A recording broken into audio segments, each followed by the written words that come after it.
Kulturno-umetničko društvo Soko u saradnji sa Komisijom za ravnopravnost polova i opštinom Inđija organizovalo je tradicionalni koncert povodom Međunarodnog dana žena pod nazivom Ženama s ljubavlju i poštovanjem. Ova manifestacija održava se 6. put, kaže Slavica Rodić iz Komisije za ravnopravnost polova i dodaje. Za 8. mart, Međunarodni dan žena, želimo, jedan trenutak, sat vremena, lepe muzike, lepog pevanja, lepog folklora. Celo manifestacija odiše u stvari u spomen znamenitih žena, istorijskih.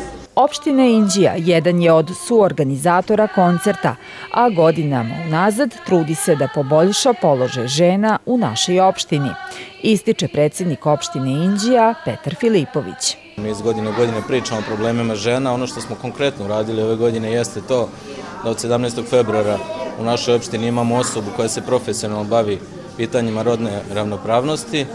Dakle, imamo osobu koja će se baviti problemima žene na svakodnevnom nivou i to je za nas najbitnije, da se naše priče o tome ne završe samo na pričama, već da to pretočimo i u dela. Inače, na koncertu je nastupilo oko 120 učesnika i to prvenstveno članovi Kulturno-umetničkog društva Soko, ali i učenici osnovne škole Petar Kočić.